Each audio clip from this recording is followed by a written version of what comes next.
द्वापर युग के बाद भगवान श्री कृष्ण पुरी में निवास करने लगे और बन गए जग के नाथ अर्थात जगन्नाथ। पुरी का जगन्नाथ धाम 4 धामों में से एक है। यहाँ भगवान जगन्नाथ बड़े भाई बलभद्र और बहन सुभद्रा के साथ विराजते हैं। आषाढ़ माह की शुक्ल पक्ष की द्वितीया तिथि को रथ यात्रा आरंभ होती है। इस रथ यात्रा में रथ के साथ भक्त ढोल बजाते हैं और मंत्रों का उच्चारण करते हैं। रथ यात्रा से संबंधित रीति रिवाजों और रहस्य के बारे में हम आपको इस वीडियो में बताएंगे, तो बने रहिए इस वीडियो के अंत तक।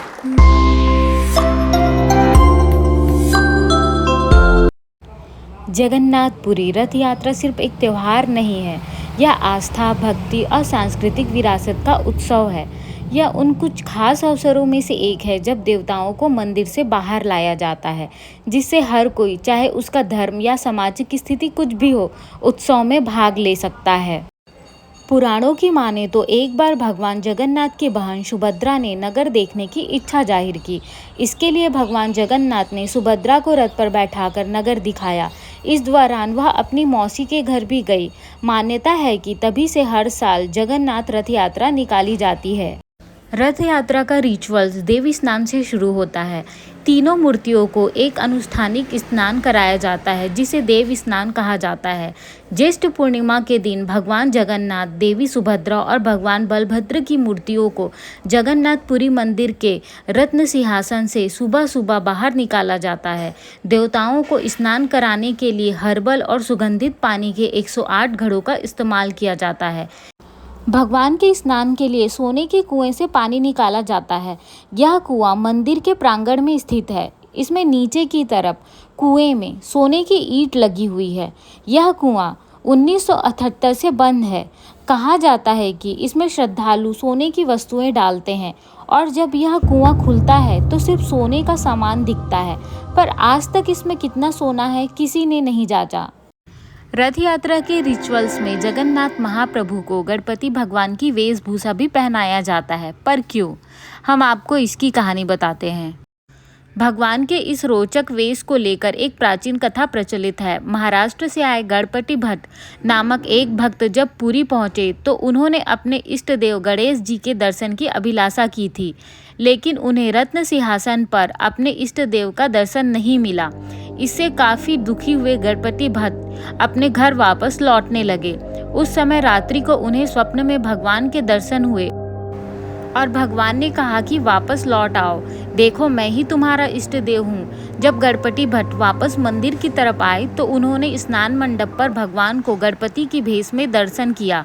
तब से भगवान को गजानन वेश से सजाया जाता है।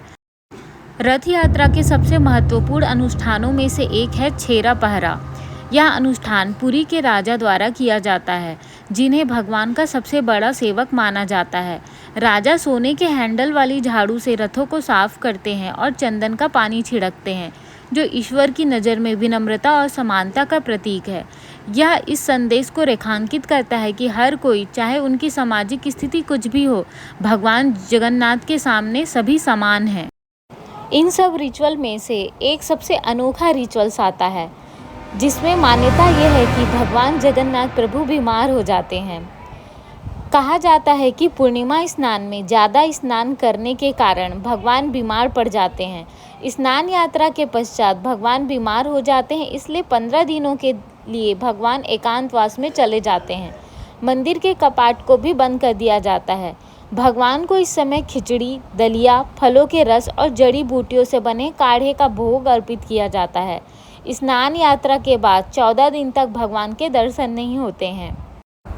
मंदिर में तो भगवान की बीमारी की जांच करने के लिए हर दिन वैद्य भी आते हैं। भगवान को रोज शीतल लेप भी लगाया जाता है। माना जाता है कि भगवान जगन्नाथ की लीलाएं मनुष्य जैसी है। वे मनुष्य रूप में ही रहते हैं। इसी कारण से मनुष्य पर लागू होने वाले सभी प्राकृतिक नियम उन पर लागू होते हैं। जैसे ही महाप्रभु ठीक होते हैं, वैसे ही जगन्नाथ रथ यात्रा निकाली जाती है। रथ यात्रा के लिए बलराम, श्री कृष्ण और देवी सुभद्रा के लिए 3 अलग अलग रथ निर्मित किए जाते हैं। रथ यात्रा में सबसे आगे बलराम जी का रथ, उसके बाद बीच में देवी सुभद्रा का रथ और सबसे पीछे भगवान जगन्नाथ श्री कृष्ण का रथ होता है। इनके रंग और ऊंचाई से इनको पहचाना जाता है। बलराम जी के रथ को तालध्वज कहते हैं, जिसका रंग लाल और हरा होता है। देवी सुभद्रा के रथ को दर्पदलन या पद्मरथ कहा जाता है, जो काले या नीले और लाल रंग का होता है। भगवान जगन्नाथ के रथ को नंदी घोष या गरुड़ ध्वज कहते हैं। इसका रंग लाल और पीला होता है। सभी रथ नीम की पवित्र और परिपक्व काष्ठ से बनाए जाते हैं, जिसे दारू कहते हैं। इसके लिए नीम के स्वस्थ और सूप पेड़ की पहचान की जाती है, जिसके लिए जगन्नाथ मंदिर एक खास समिति का गठन करती है। इन रथों के निर्माण में किसी भी प्रकार के कील या कांटे या अन्य किसी धातु का प्रयोग नहीं होता है। रथों के लिए काष्ठ का चयन बसंत पंचमी के दिन से शुरू होता है और उनका निर्माण अक्षय तृतीया से प्रारंभ किया जाता है। जगन्नाथ मंदिर से रथ यात्रा शुरू होकर पुरी नगर से गुजरते हुए ये रथ गुंडीचा मंदिर पहुंचते हैं। यहाँ भगवान जगन्नाथ, बलभद्र और देवी सुभद्रा 7 दिनों के लिए विश्राम करते हैं। गुंडीचा मंदिर में भगवान जगन्नाथ के दर्शन को आड़प दर्शन कहा जाता है।